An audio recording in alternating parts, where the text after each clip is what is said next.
welcome back to Bourbon Banter. Not sure where this video will be placed. So this is kind of going to be talking about how our videos are going to be set up and how our channel is going to be set up, what our kind of goals are in the future. And while we do that, we're going to try a sample that was gifted to by a friend.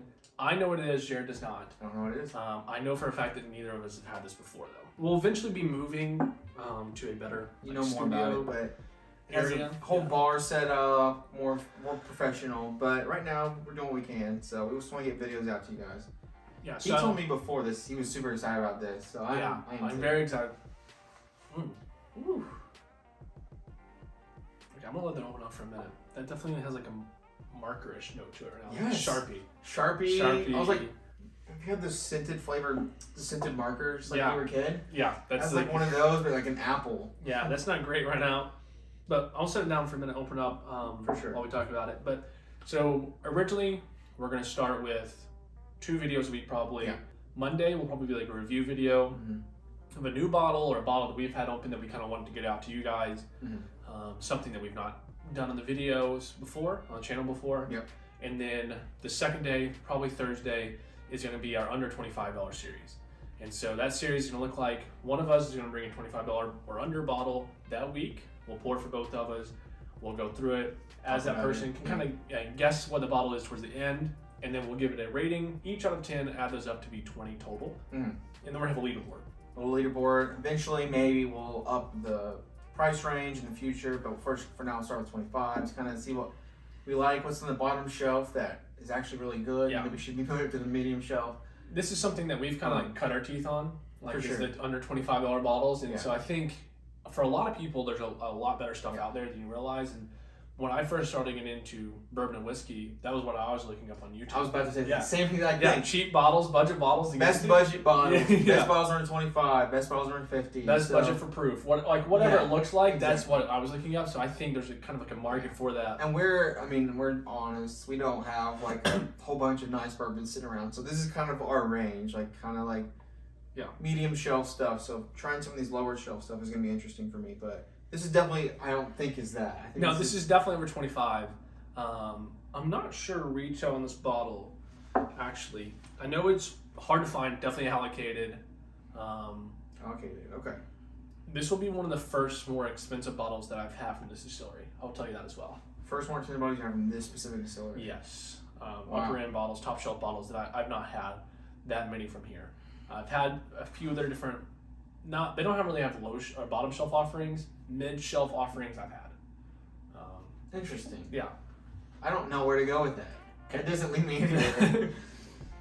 It's getting better. It definitely opened up a little more. I'm with you on that. It's still like in the background with that Sharpie note that I'm just not a fan of. Yes, absolutely. It's straight.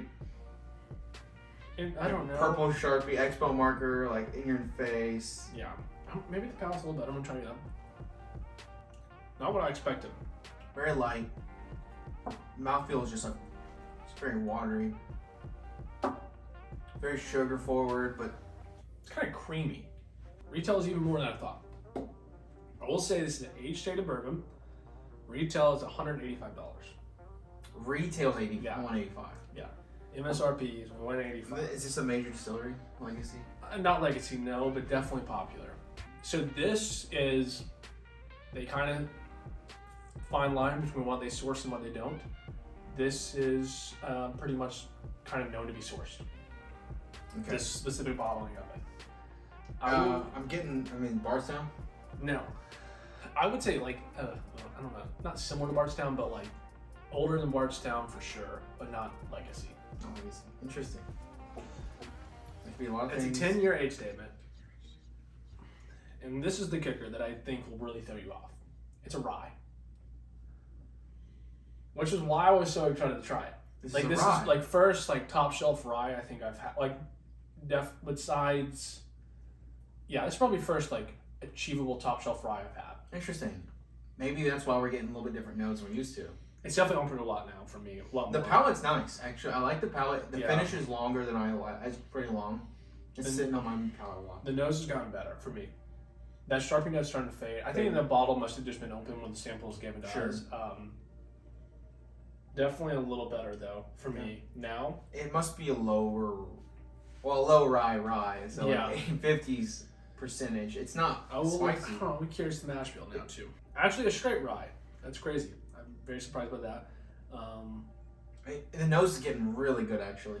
Yeah, I'm very happy. Caramel. It's 46.4%, so 92.8 proof. Okay, that's why. That seems very reasonable. That's for this. reasonable. Like this, it seems like a 90 proofer. It seems like a 90 proofer, but it has that spicy heat from the rye, but it doesn't like overwhelm me. So, this is one of the better ryes I've had for sure. By far. Honestly, if we're giving this out of our ratings, for the price that you told me MSRP is, price makes this very difficult, and that's allocated. So if you're not, like you can't even walk in and buy this. I would give it maybe 5.5. 5.5 on taste alone. That was including price in my rating. Yeah, on taste alone, it's a little bit better. Like I can tell it's been like well blended and stuff. It tastes like quality. But for the price, I mean that knocks it down like 4 points. Yeah. So I'm talking like 3 points or something. So I mean that can't be higher than a 3.9 for the price. Okay. Flavor wise, it's in the 6s. I'd say 7, 6, 7. Yeah, that's fair. So actually, I kind of like the flavor. It's 3.9. For a rye, I like it. Yeah, so 9.4 total. So that's like under 50%. That's like not. I mean, it's not good. It failed. It's an F. It has a green wax hop. We've not even talked about this much. Like I know it's a very popular one among a lot of bourbon and whiskey drinkers in general, but it's getting better. Every Every time I put my nose in the glass, I think 5.5 might have been a little low. Honestly, whatever I put, I don't remember what I put. You said 3.9. Yeah, that's bad. It's just for the price. The nose has gotten a lot better, but the price again, like I would pay realistically maybe $80 for this. $80-$90. This might be the first hot take on our channel, probably, because I know it's pretty light. I mean, it's getting better. I think that sample bottle was funky. Yeah, they didn't wash it out. Or they put Sharpie on it or something. Yeah, I don't know. It was definitely, as it's opened up, it's gotten better. Definitely. We still, like we talked about in another video, rye's on our thing yet, so don't hate us yet. We're getting there. I'm sure we're going to look back in 5 years after we've gotten the rye, like, holy crap, that was the best rye. Yeah. Why did we say that stuff? But we're bourbon banter, so we focus on bourbon. Yeah. So a little rye action. So this is Michter's 2023 10-year rye. We'll never guess. Yeah, it's about Michter's a lot. Something we not talk about. I've had sour mash. I've had American whiskey. I've had their normal bourbon. All mid-shelf stuff, $30-$40. Sure. Sour mash is great. Again, though, it's not something I seek out. If it's at someone's house, it's something that I'll pour myself, but nothing too crazy. Sure. I love the nose on it. Yeah. The first one, when we first poured it, no.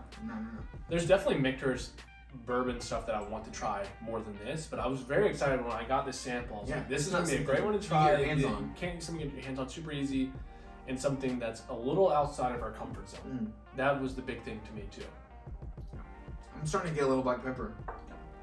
I can see it kind of the rye is popping through more, but it's not like... It's not bad. I thought it would be, for rye. I'm glad it's a lower proof. Like, I don't really know, like, the flavor rarely comes through, and I guess the higher age to it, but rye is different. Like, you can really ultra-age rye and still be completely fine compared to bourbon. You're not going to get that super oaky notes that come through like you do for bourbon. Yeah, I agree. I don't know. But channel-wise, we're open to suggestions for sure. Let us know what we should be doing. Whatever. What you want to see. Yeah, please leave a comment. If you've had any Michter's 10-year rye or other top shelf Michter stuff, please let us know what your favorite one is of that, because I think it would be something kind of fun to venture into as well. I agree. For rye, I like it. The best rye I've ever had. Yeah, for sure. I haven't had many ryes, but best rye I've ever had. So, thank you guys again for watching. Again, please leave a comment of suggestions, and then have a great week.